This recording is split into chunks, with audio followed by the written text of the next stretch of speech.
नमस्कार।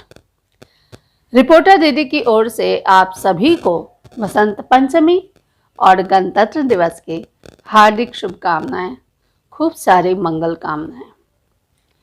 गणतंत्र, देश का गणतंत्र, गण यानी हम और आप, और वसंत पंचमी, ठिठुरती हुई सर्दियां विदा ले रही हैं और माँ सरस्वती के प्राकट्य दिवस को विद्या, ज्ञान, विवेक, बुद्धि की देवी को हम आज उनकी वाणी वंदना कर रहे हैं, उत्सव मना रहे हैं हम। लेकिन एक अद्भुत संयोग बन पड़ा है इस बार, है ना। गणतंत्र यानी संविधान, संवैधानिक अधिकार, भारत की बात, और वसंत पंचमी यानी हमारे देश की परंपरा, हमारे विश्वास की बात। विश्वास एक ऐसा समान शब्द है जो कि हर स्थिति में बहुत ज़रूरी होता है।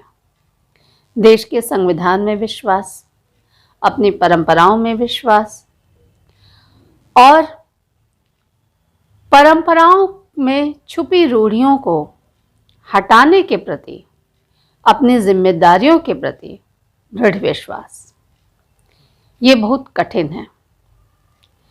संविधान की बात आती है तो हम बाबा साहब भीमराव अंबेडकर को बहुत सम्मान देते हैं, देना भी चाहिए, हमारे आदरणीय हैं। परंतु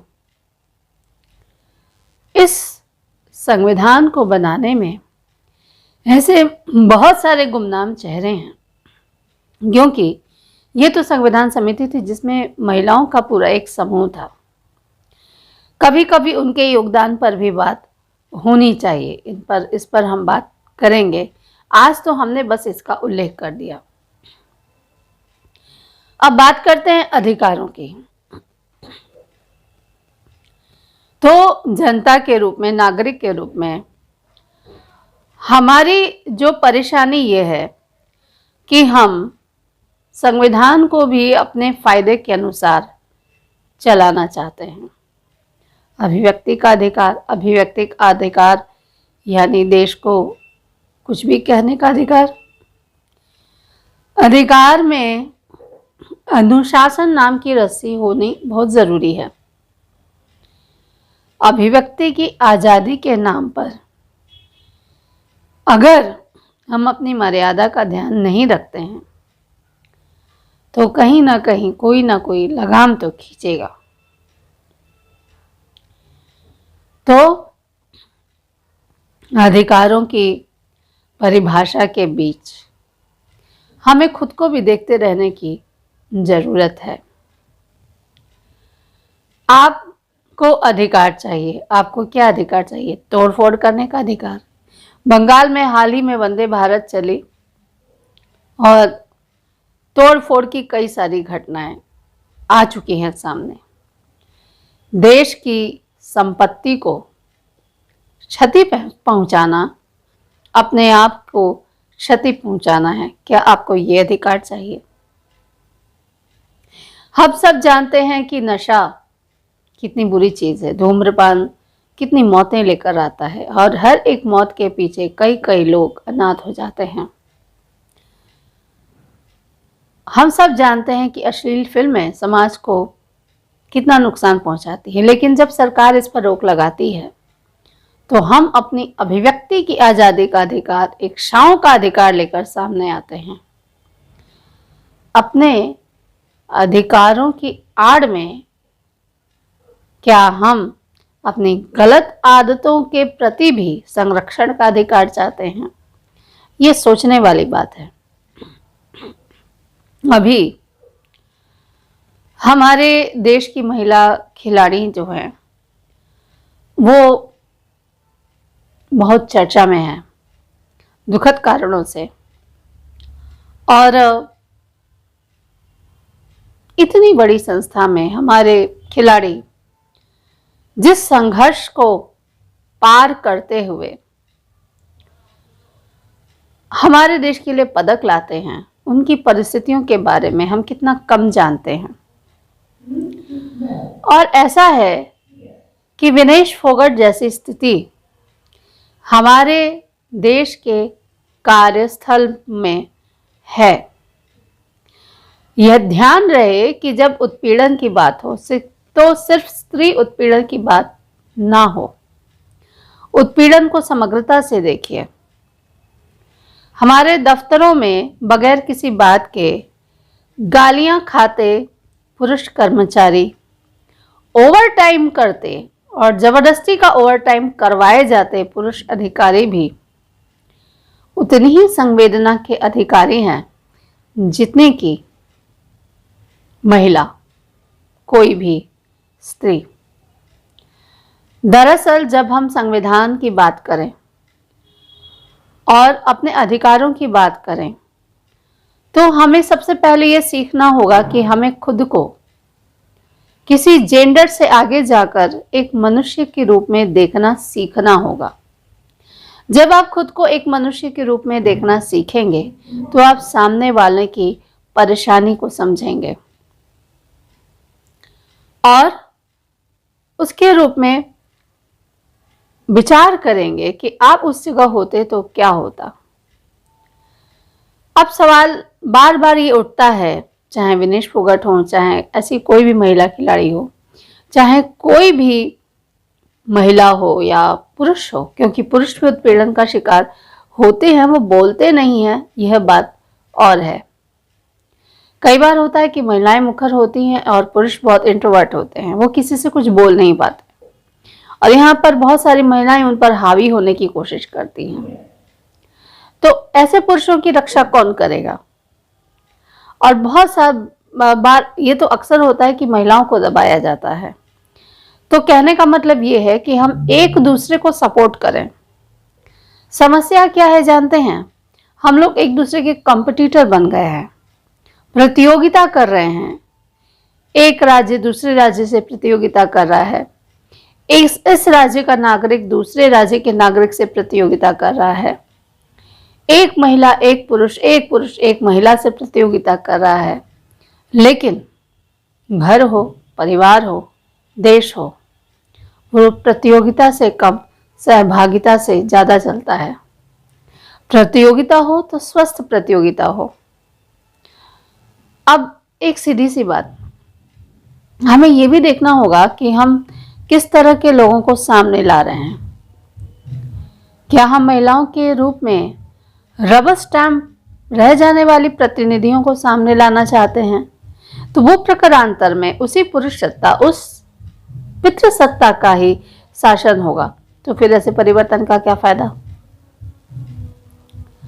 और जब आप ये सवाल उठाते हैं किसी पीड़ित से कि वो सामने क्यों नहीं आया, वो उस समय क्यों नहीं बोला, तो सीधा सा सवाल आप ये है, आपने वो परिवेश क्यों नहीं बनाया? आपने अपने परिवेश में, अपने वातावरण में वो स्वतंत्र विचारों की अभिव्यक्ति वाला वो दरवाजा क्यों नहीं बनाया कि जहां से जाकर कोई पीड़ित अपनी बात कह सके? आजादी के 75 साल बाद भी देश के अधिकतर कार्यालयों में, संस्थानों में विशाखा गाइडलाइन पूरी तरह कार्यकर नहीं है। अगर हो भी जाती है तो वो खाना फूरती है। और जो मुझे लगता है कि जब संशोधन की बात हो तो इसमें महिलाओं के साथ पुरुषों को भी शामिल किया जाए और इसे एक समग्रता से देखिए, दोनों पक्षों की बात सुनिए, उसके बाद फैसला कीजिए। और जब तक ये नहीं होता, हमारा गणतंत्र जो है अविकसित ही रह जाएगा। मुझे लगता है कि गणतंत्र के रूप में हमें अधिकार बहुत कुछ मिले हैं, मगर हम अपने अधिकारों को जानते ही नहीं हैं। और ये सिर्फ सरकार की जिम्मेदारी नहीं है, ये शिक्षण संस्थानों से लेकर हर छोटे बड़े संस्थान की जिम्मेदारी है, जो देश के आखिरी गांव तक, सुदूर छोर तक काम कर रहे हैं कि उस व्यक्ति तक अधिकार की बात, कि वो इस चीज का हकदार है, वो अपनी बात पहुंचा सकता है, उसका प्रशिक्षण दिया जाए। लेकिन क्या हम ऐसा करते हैं? या कुछ बातें दबा देते हैं हम कि जिससे उसकी आंच हम पर नहीं पड़े। जैसे कोई नियोक्ता कर्मचारी को अपने उतनी ही बात बताता है उसके अधिकारों के बारे में जिससे उस तक उतनी ही बात पहुंचे जितने से उस पर आंच ना आए। जहां उसे लगेगा कि यह बात जान लेने से अगर उसके अधिकारों पर आंच आने लगी तो नहीं बताएंगे। हम पत्रकारिता क्षेत्र से हैं तो पत्रकारिता क्षेत्र की बात करें तो क्या मजीठिया आयोग हर एक अखबार ने, हर एक मीडिया हाउस ने लागू किया है? क्या ये सच नहीं है कि आज भी देश के बड़े बड़े मीडिया घरानों में जो स्ट्रिंगर हैं वो शोषण का शिकार हैं और उनकी बात करने वाला, उनकी आवाज उठाने वाला कोई नहीं है? तो वो गणतांत्रिक परिवेश, क्योंकि मीडिया लोकतंत्र का प्रहरी है, जब लोकतंत्र के प्रहरी के पास ही गणतांत्रिक परिवेश नहीं है तो वो देश के गणतंत्र की रक्षा के लिए अपनी आवाज कैसे उठाएगा? अधिकार से याद आया कि बोलो जुबां केसरी अभी तक तो अजय देवगन ही बोलते थे, अब शाहरुख खान और अक्षय कुमार ने भी अपनी आवाज जो है उसमें मिला दी है। और ये सिर्फ LIC का प्रचार नहीं है, क्योंकि आज ही मैं एक वीडियो देख रही थी कि उसमें एक ऐसा कुछ दिया जाता है जिसके साथ वो कैंसर जैसे रोगों को बढ़ावा देता है। तो जब अधिकार की बात करें तो हमारे देश की चर्चित हस्तियां कोई भी विज्ञापन करने से पहले जनता के अधिकारों की बात तो जरूर करें, क्योंकि जिस जनता ने उनको इतना बड़ा बनाया है और वो उस जनता के साथ खिलवाड़ कर रहे हैं। आज मैंने एक नया शब्द सुना, सरोगेसी एडवर्टाइजमेंट, यानी जो मूल चीजें हैं, जो खतरनाक चीजें हैं उनको हटाकर आप आधा सच बोलकर और पूरा झूठ बोलकर आप उन चीजों को बेच रहे हैं। जब हम आर्थिक अधिकारों की बात करें तो हमें यह भी समझना होगा, क्या इस देश की हस्तियों की इतनी जिम्मेदारी नहीं है कि वो उन चीजों का प्रचार ना करें जो हमारे देश में इस तरह की बुराइयों को, इस तरह के स्वास्थ्य संबंधी खतरों को और बढ़ाएं।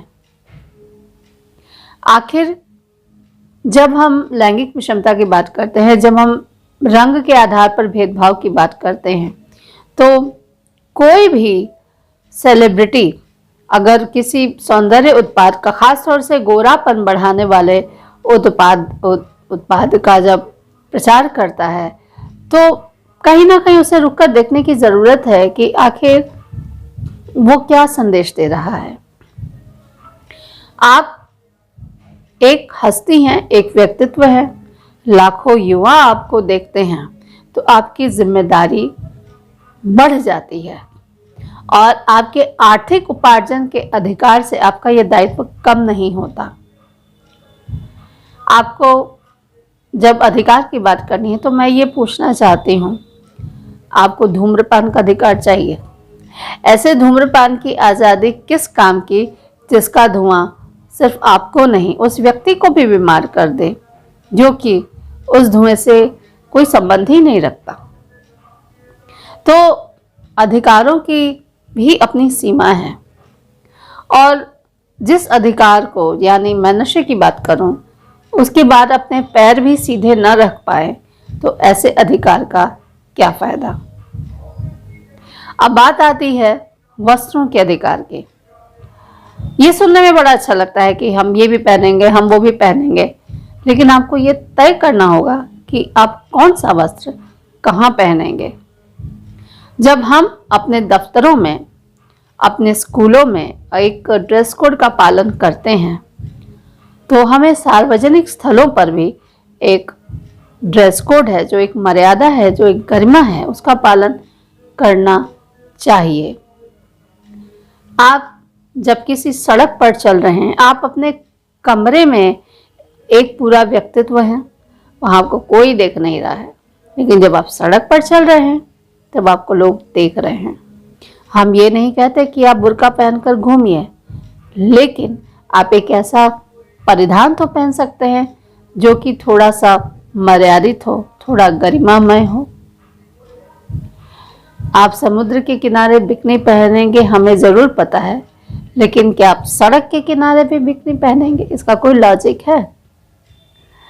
माफ कीजिएगा, मैं महिला अधिकारों के नाम पर इस तरह की उल जुलूल बयानबाजी का समर्थन नहीं कर सकती, क्योंकि ये मुझे असहज करता है।